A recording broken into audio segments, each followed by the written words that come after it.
You ever notice how right when life starts getting good, like suspiciously good, you suddenly do something dumb? Like ghost someone you actually like, procrastinate that one thing that would move you forward, or pick a fight out of nowhere. Yeah, same. For the longest time, I thought I was just unlucky, or maybe broken. But turns out, I was the one pulling the plug, and I had no idea why. If this hit you even a little, like if some part of your brain went, "Oh no, that's me," do me a favor. Hit the like button, drop a comment telling me your most "why did I do that" moment, and subscribe if you want more brutally honest breakdowns like this. We're figuring this stuff out together, one tiny meltdown at a time. Why did I do this again? I had this moment not too long ago where everything was lining up, like scary perfect. I was finally in a healthy relationship, had a job that didn't make me want to fake my own death, and I even started sleeping better, like actual adult sleep, not that doom scroll till 2 a.m. zombie nap. And just when I should have been feeling proud or at peace or something normal, I panicked. Not like a dramatic panic attack or anything, more like this low-key, sneaky voice in my head that started whispering, "This isn't gonna last." And instead of ignoring it, I listened hard. So what did I do? I pulled away from the person I was dating. I started showing up late to work. I told myself I was just tired or burnt out or needing space. But deep down, I knew I was messing it up on purpose. I didn't even know why. It was like I'd built this whole nice life and then handed myself a sledgehammer. And the worst part? I'd done it before, multiple times. I just never stopped long enough to connect the dots. That was when the question hit me. Not the usual, "What's wrong with me?" I've asked that one too many times to count, but something quieter, more honest. Why do I keep doing this when things finally start going right? That question sat with me for weeks. I'd be brushing my teeth and thinking about it. In the shower, at red lights, lying in bed pretending not to spiral. I wasn't sabotaging things because I was lazy or scared of success. I was doing it because something about good felt wrong to me. Like I didn't recognize myself when I wasn't struggling. And that messed with my head more than I expected. The comfort of chaos.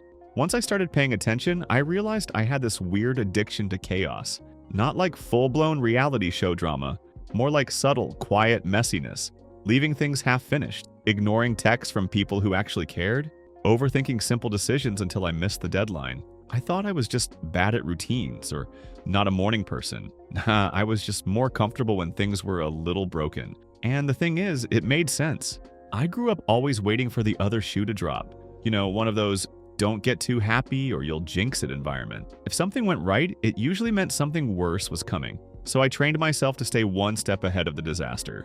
And when disaster didn't come, I'd make one. Not because I wanted pain, but because pain felt familiar, predictable, safe. I started noticing how I'd call it being realistic when I gave up on something early, or protecting my peace when I ghosted people before they could disappoint me. But if I'm being real, and it wasn't peace I was protecting, it was the story I told myself, that I didn't deserve stability or that happiness was some kind of trap. The chaos felt like home, and the silence, that felt dangerous, like I was standing still, waiting to get hit. So I moved, I wrecked things, and then I called it fate. I wasn't just afraid of failing, I was afraid of changing. At some point, it hit me. I wasn't just sabotaging my life. I was protecting a version of myself that didn't exist anymore. Like, I'd built this whole personality around surviving, being cautious, being distant, always having a backup excuse. I wasn't chasing growth, I was maintaining a defense system. And the idea of letting that guard down felt like jumping out of a moving car with no plan B. It sounds weird, but I think I was scared that if things actually worked out, if I really healed, really succeeded, I'd lose my edge. The struggle was part of my identity. I was the guy who's been through stuff, the underdog, the overthinker, the one who turns pain into jokes and acts like he's fine. If I let go of the chaos, who even was I? What would I talk about? What would I feel when I wasn't bracing for impact? And that's when it got real. Because beneath all the little sabotages, the procrastination, the disappearing acts, the overanalyzing, was one brutal truth. I didn't trust peace. I didn't trust joy.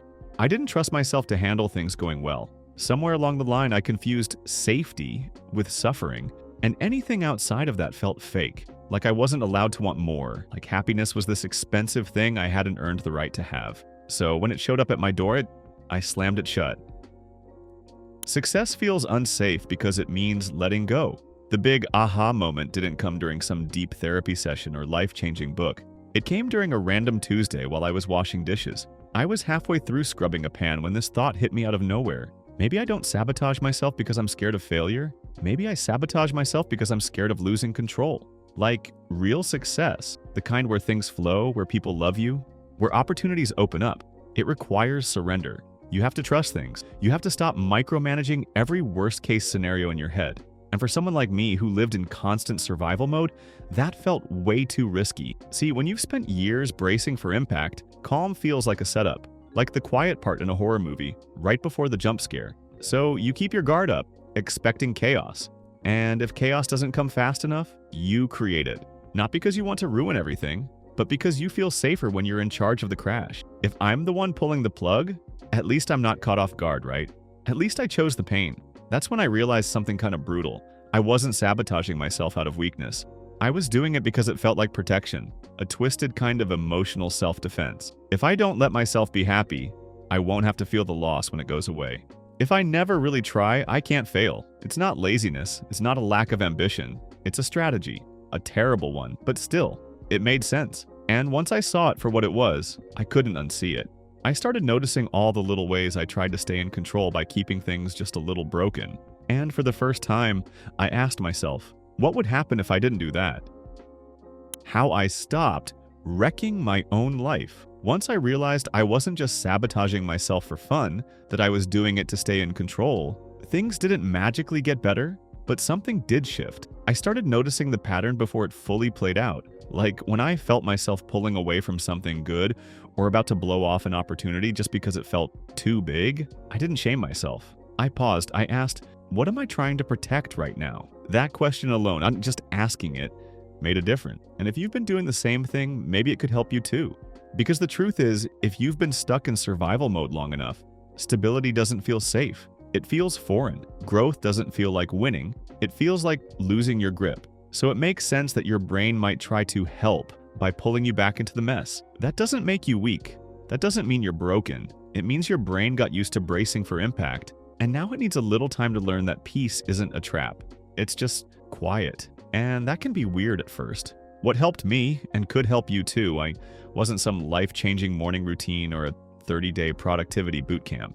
It was slowing down and noticing the moment the sabotage was about to happen. Writing it down helped. Talking to myself helped. Treating that fearful version of me with kindness helped. And being honest with the people around me and saying, hey, I'm learning how to feel safe when things are good, that helped more than I thought it would. You don't have to have it all figured out. You just have to stop running long enough to see the pattern. And once you do, you'll start catching those moments. Not every time, but more and more. And that's where it starts to change, not by force, but by awareness. Little by little, you teach your brain that it's okay to be okay. Maybe the real plot twist isn't that you sabotage yourself, but that part of you still thinks it's keeping you safe. And now that you see it, really see it, you get to choose different. Not perfectly, not all at once, but now at least you're not in the dark anymore. If this hit something in you, even just a little, hit the like button so I know it mattered. Drop a comment and tell me, what's one thing you keep messing up that maybe you're afraid to get right? And if you're into these deep, slightly uncomfortable breakdowns of why we do what we do, subscribe. We've got more to unpack.